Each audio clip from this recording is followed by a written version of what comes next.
I'm honored to be here with Rabbi Dr. Marc Shapiro, who received his doctorate from Harvard University, one of the last to receive from Professor Tversky, received his rabbinical ordination from Rabbi Ephraim Greenblatt, and has written many books, which I've enjoyed, and I'm sure you have as well, Between the Yeshiva World and Modern Orthodoxy, about the Sridei Eish, The Limits of Orthodox Theology, which has really shook the Jewish studies world to rethink our principles of faith, and most recently, Changing the Immutable, How Orthodox Judaism Rewrites Its History, which is our discussion today.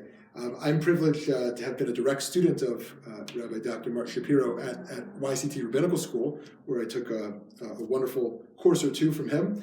And it's really a delight to be with you. Thank you so much. Pleasure to be here. Thanks for having me. So Changing the Immutable, How Orthodox Judaism Rewrites Its History. Why did you write this? Well, one of my great interests is, well, first of all, the study of Orthodoxy, but also the history of Jewish books, bibliography. And over the years, I noticed some very interesting things that often you'd find books that said something in the first edition, and in later editions, they weren't saying anything. Mm-hmm. So on the one hand, that's interesting from a bibliographical standpoint. But I began to pay attention to the fact that the reasons these changes were taking place was for a variety, for ideological reasons, for religious reasons, and many years ago I started collecting all these sources that are early examples of censorship, of changing between one edition and another. And then I concluded that I could tell a story of Jewish intellectual history by focusing on how books have been altered, particularly in the Orthodox world, but not exclusively. Mm-hmm. How has it been received so far? Well, I think it's been received very well. Good reviews, it's selling a lot, I'm asked to speak a lot. I think in the Jewish world, in the Orthodox world, let me say, there's great awareness among many people of these updatings of history and how the so-called truths of the past maybe are not so pleasant for certain people. So others take it upon themselves to update, in quotes, or change the past. And many people are troubled by that, and that created, I think, a good deal of interest about the book even before it appeared. Yeah. What's your personal view on this balance between truth and censorship?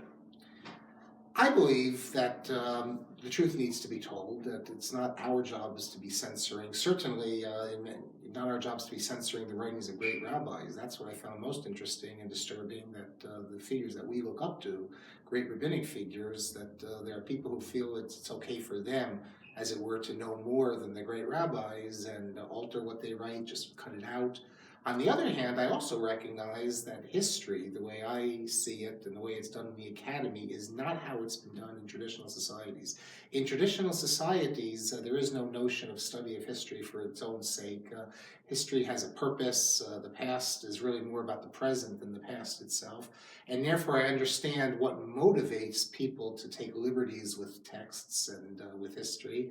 But from my standpoint, it's unacceptable. Can you share 3 or 4 interesting examples where Jewish history was revised, and perhaps some examples that you share in your book that hadn't previously been explored as much? Yeah, well, let's take, for example, the Maimonides' Guide for the Perplexed. Important work, the most important Jewish philosophical work. It appeared first in the 16th century, and it appeared a number of other times with standard commentaries. If you look in the commentary called the Ephodi, which is like the Rashi on Maimonides' Guide for Perplexed, in all the editions of it, until you get to the edition published in the 1870s, the Warsaw edition, which is the edition that everyone knows, everyone has today. That's the only edition you can get with the commentaries, which is why no one knew this example I'm going to mention. But in all the prior editions, there's a comment by Ephodi explaining that Maimonides really believed that the story of the Akedah, the binding of Isaac, happened in a dream. And this is how he interpreted Maimonides. By the time you get to the 19th century, this is no longer acceptable to be written, even though it was acceptable to appear in the commentary in the 16th century, the 17th century, etc. And therefore it was deleted, it was removed. And not only does that take an important position in Jewish religious history out of the discussion, It prevents people from dealing with matters, science and Torah, which has recently been of great interest.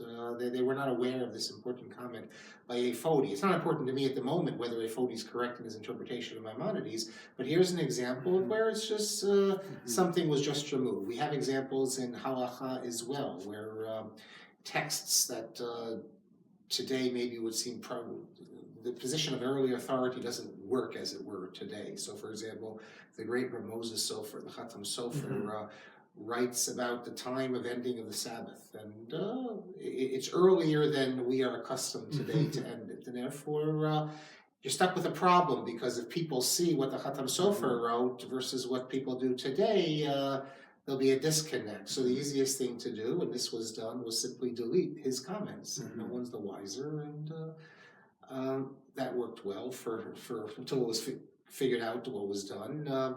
One final example I can give you: an art scroll is often the culprit in these areas. The Rashbam, Shmuel ben Meir, very important medieval sage, halachic authority, commentary on the Talmud and on the Bible. He has a commentary on the whole Torah, including the first chapter of Genesis. We're missing a number of chapters, but in that commentary he states that according to the Pshat, the simple explanation of the beginning of Genesis, the day does not begin in the evening like we're accustomed to think. It actually begins in the morning. And this is his understanding of it. Doesn't mean that he changes Jewish law. The Shabbos still starts in the evening, but we know that many times that the simple Pshat, simple meaning of the Psukim is not exactly what the rabbis say. This was so troubling that Art Scroll simply deleted it in their Midrash Gadol that appeared this year. Would you say this desire or acceptability for revisionism of the last, let's say, 15, 20, 30 years is more common or less common than it was throughout Orthodox history?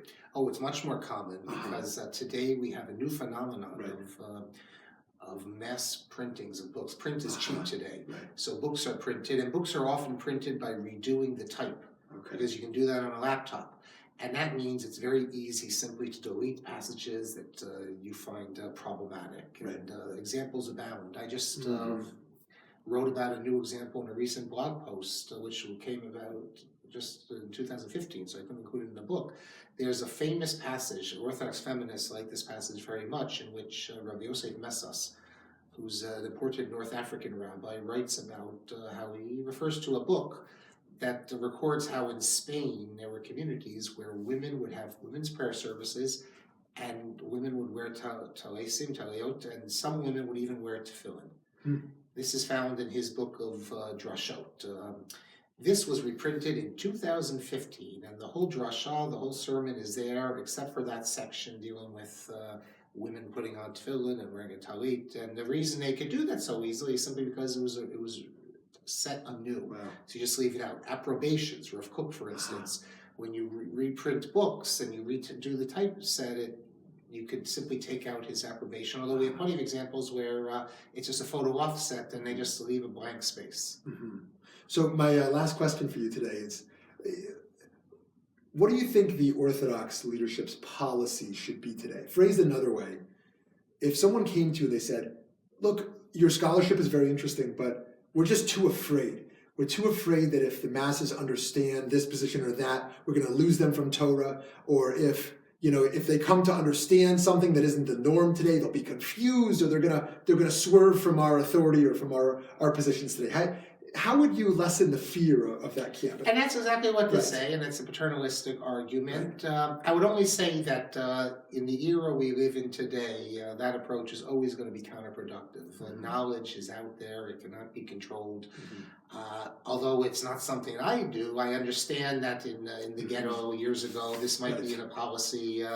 Doctors used to not give complete information about diagnoses if they thought it was a fatal diagnosis. I mean, the Patient's Bill of Rights is a relatively recent thing. But in today's day and age, it's completely counterproductive. And the fact that the book is popular and people are interested in learning about it simply shows that our community is intelligent enough that we can be honest with it and explain what people in the past did, what they thought, and why maybe we do or we don't follow what they did in the past without covering it up and creating an illusion of a past that never existed.